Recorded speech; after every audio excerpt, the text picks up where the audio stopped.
Hi beauties and beasts. I wanted to come on to make a video about high and low vibrational aspects of the rat. Okay, so Ratatouille, right?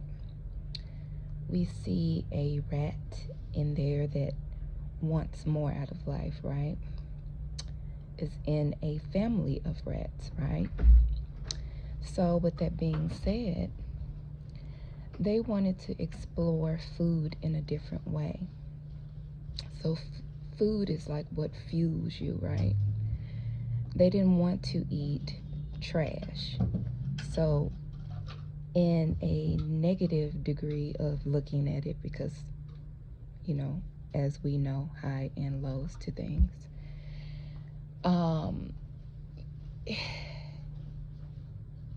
They didn't want to just experience that. What about food in a high vibration? Meaning it's clean, it's yummy, it's creative, I can do other things with it. It's just not people's leftovers, which has rotten by now, which I don't have a palate for anymore. So this particular rat of Ratatouille wanted to progress to something else and had a talent, actually, and a knack for knowing and smelling what's good with food. With that being said, when you look at the word stars and you flip it backwards, what does it spell? When you think about the underground and the underworld, I'm getting underground sound. My earthly dad would take me there. It was a place of music, instruments being sold there, okay? That's coming up for whatever reason. Underground energy, or the underworld, holds different aspects as well.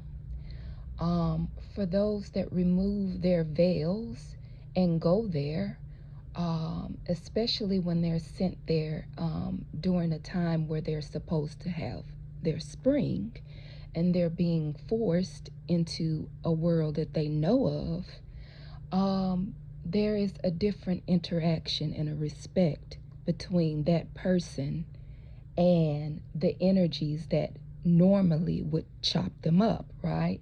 Throw them out, as it was in the movie Ratatouille. Okay? With that being said, because of his talents and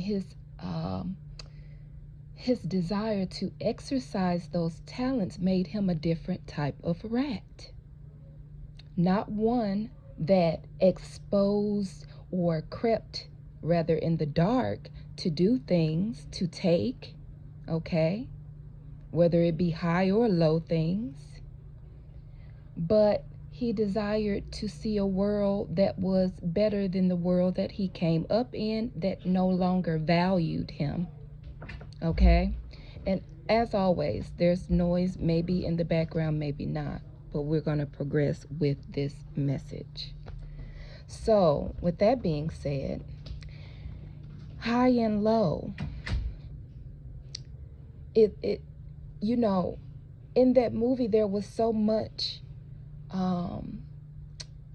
different angles. You saw things about inheritances. You saw things about people that were working hard to receive of an inheritance that wasn't for them. You saw someone very oblivious to an inheritance that was meant for them. You saw love exchanging between two people, one seeming very firm, you know, and not open, and not passionate about being open, but yes, she was. You know, she wasn't fooling around, but yes, she was. She cared about Gustav's establishment. That's why, dead or alive, these things still matter to those who were genuine and they care. Okay. She cared about whether or not Gustav's legacy continued on as he intended it, which was to give the people good food that moved them enough to want to come, and not out of cheating them, because we saw the little short guy trying to microwave something that was supposed to be fully, because they were equipped. We're not, for those who like to dip into negative thoughts, or if you're triggered by me saying microwave, if you're using a microwave, I'm not talking about microwaves. I'm talking about something that's supposed to be cultivated. You use what you have when you have it. But if you have a full kitchen that you can go in and you can make you something, then the self-care, if you can now, would be to make yourself a good meal. Okay?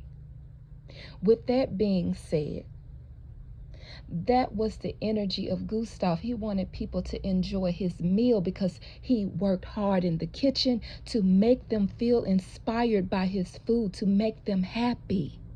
The joy that he put in the food, he wanted them to feel joy. The same thing on the flip side with the other guy. All he wanted was the quickness, of course, the money.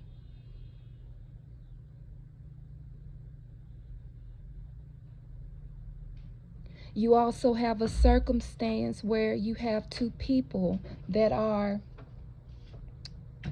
conversing, two energies rather, because you got the one that's up under the chef's hat, okay, and you have the chef itself, and they're making something, and they're even holding each other accountable in those circumstances. So once again, back to the deep portions of it. When you're sending someone into underworld energy that have respect for the energies, whether they're dead or alive, something will have to give. Simply because you sent them somewhere or you did something that wasn't supposed to be done. I have walked the sidewalks and saw rats come across my foot and go the other direction. And I don't think it's because they were scary. It was because I was speaking to underworld energy about circumstances. And therefore, even the rats that I was coming across showed honor and respect. And 808, as I said that. Because that's different. What is also different is me coming across them dead on the pavement and seeing that and still going about my business in my walk.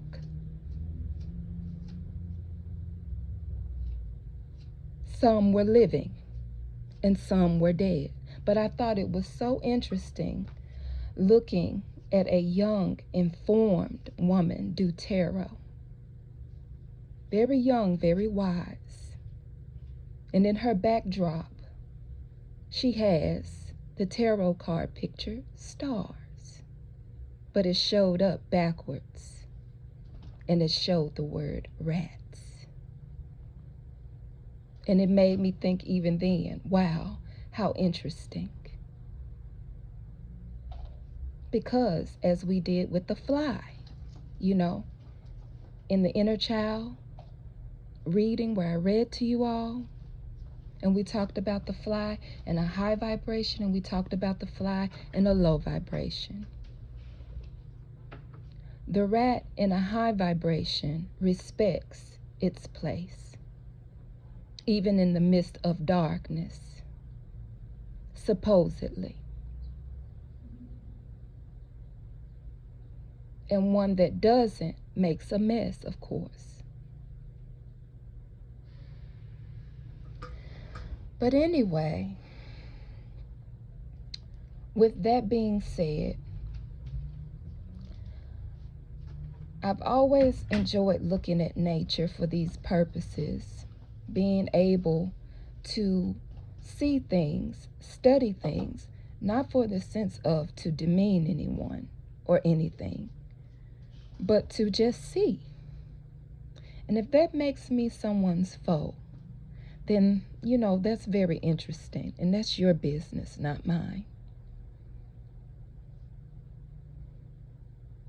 There's a difference between you coming up to me and saying something bothers you and you make your business my business, or you're in my energy and therefore I know things about you. All of that is different than me just observing people in life and still going about my way. Speaking of this, I've never been the type of person that wanted to partner with anybody that was being mean to anybody that I loved or appreciated or cared about. 11:11, as I said that. That's never been my originality. And this is why I stayed secluded so much. I didn't want to be a part of people's fuck shit. And if that made you sit up and make rumors about me and my children, then that's on you. That's not on me. Sometimes people are off in a corner because they realize that the people that is around them like to keep mess up. And maybe you do have your own mess. And a lot of times the stuff that they sending you in the dark. But at least you can say, I'm not trying to bother you. I'm not trying to harass you, big sister.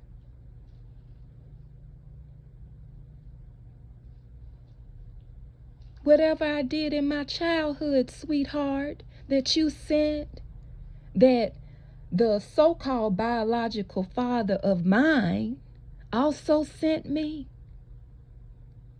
And I'm struggling in it, but still trying to love regardless and evolve even in childhood. How can you make somebody like that feel away?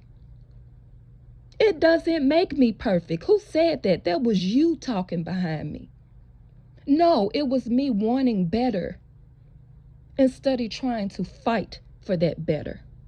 Whatever that was for me. Just like I didn't care if you stripped. I didn't care if you was going to this man or that man. I didn't care about what someone brought me concerning you, but I remember what I told my so-called biological father at the age around 8, maybe, somewhere around there.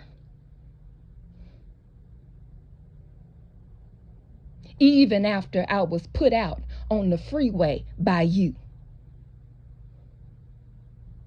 And so-called could have been picked up by anybody, like what was tried to be projected towards me.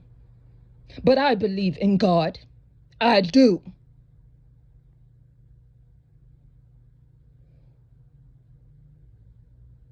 That any negative thing done towards me, that they've even shown me would be, that I tried to dodge with all my might because I didn't want to let go. But there's something about letting go when God tell you to. Even when it don't make sense to you, or maybe it does, but it's just following the orders and moving on. Because whatever will be, will be.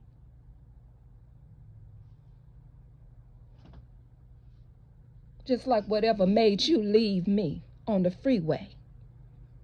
Whatever was, was. And my so-called biological father picked me up. At least we'll say the man suit. Who knows? Maybe the very thing that you tried to send towards me jumped in his body. The high vibrational energy of it to pick me up from that area. And I still loved you. I'm looking at the colors red and white as numbers pass by. Why is it that your gift to me could be a vibrator, but my gift to you was standing up to somebody that I was supposed to be afraid of, but wasn't?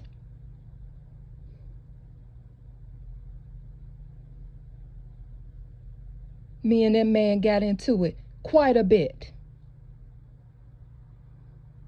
And just like I told his sister concerning you, yeah,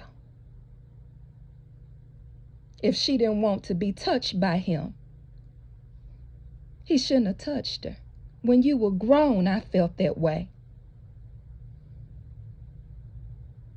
So don't give me shit about nothing. And whatever you done, that's on you, and that's your business between you and the Creator. But I have seen you, and I do not care. Not anymore. What I do care about is this. Collective gaslighting only works when we give it power, when people think that we think like them.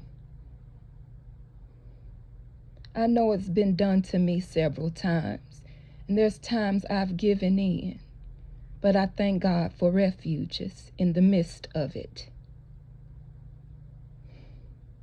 I also thank them for giving me respect of energies, irregardless of what I go through.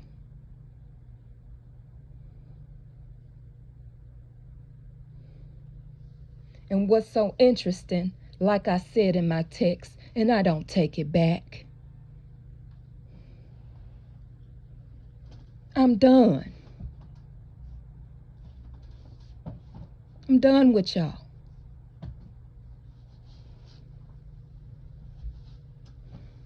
You don't have to sit up and explain to me Christ consciousness.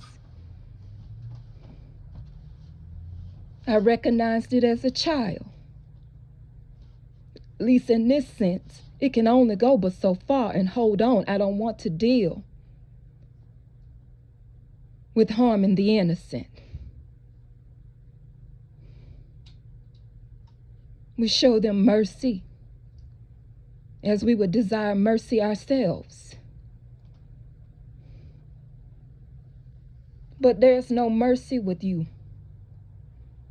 You don't like me. Okay, cool, whatever. I could feel that even as a child. Did you get to know me? No. And I went on. I found ways to entertain myself. What crime is it in that? That I ain't bother you? Even with the information that was told unto me, I wasn't sitting up bothering you about it. I didn't go amongst your children with that. I didn't try to make it seem like I love them more than you.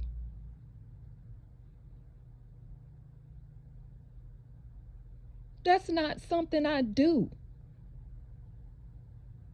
Now, people come to me telling me their mother issues, and I see something, I tell them so that they may be free. Because no, being a mama, a mother, none of those things entitle anyone to holding their children captive from creating, from loving, from expanding in their energy. And if that's what someone is doing, then they should be called out on it. And if that makes me a bad person, then once again, that's between me and the Creator. The one you call God.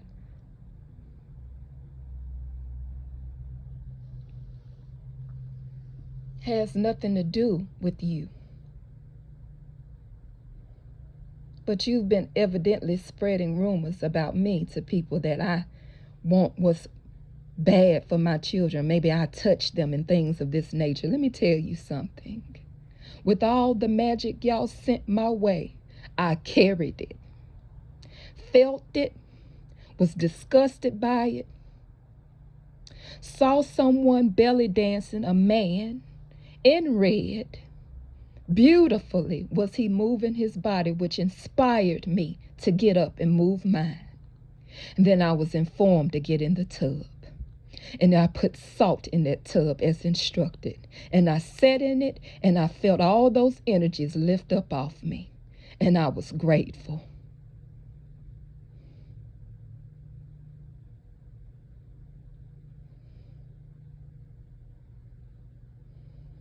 Because in that sense, I would rather die than to touch them like that. Now, I may have whooped their ass sometimes. I maybe couldn't have been there for them like I wanted to at times. Because I was laid flat on my back in bed, depressed. I understand. But I also, as they say, overstand it too.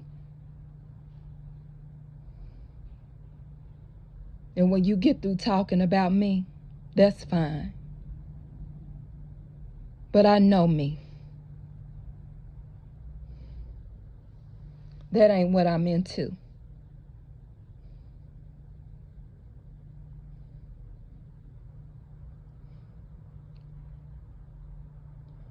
If love conquers all, then I'm going to lean into that energy. For real.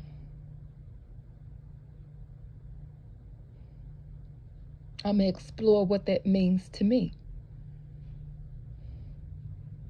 And I'm going to give the rest to my mama and daddy because, as I said to the energies before, when I've done the best I can, whatever. What else do you want me to do about it? Well, I'm not interested in what you want me to do. You're not my God. You can project. You can insinuate. You can be misinformed and go along with instead of seeing for yourself.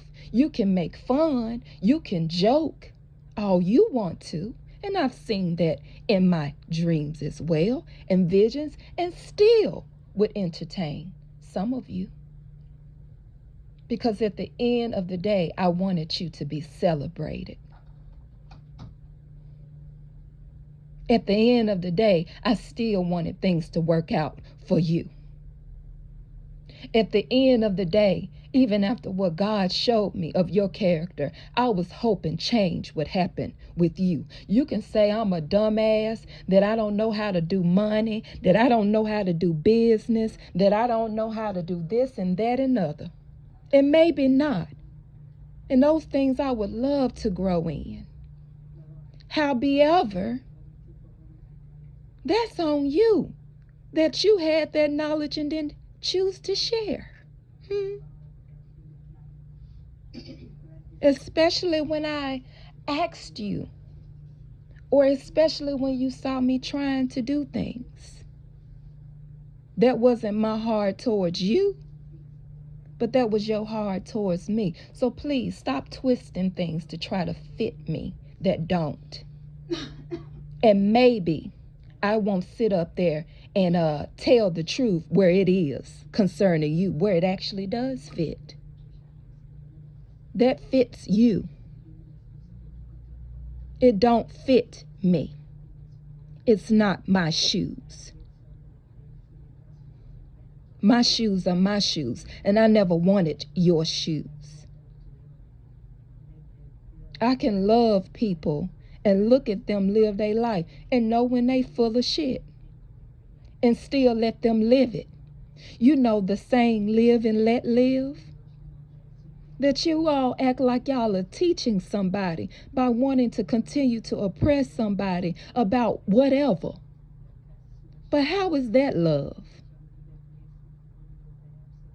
And I saw 444 as I said that.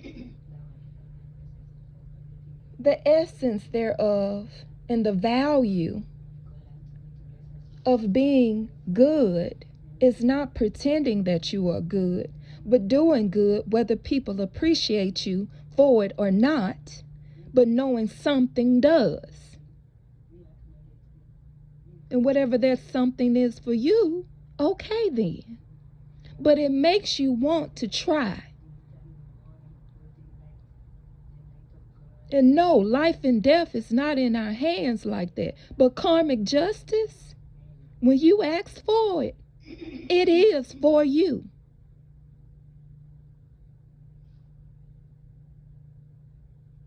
And I say amen to that because I know it to be true.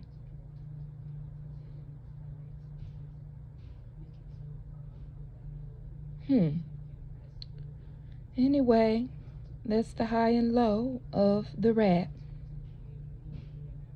You know where you are concerning that. And that's all I have to say about that. Bye, beauties and beasts. I love you.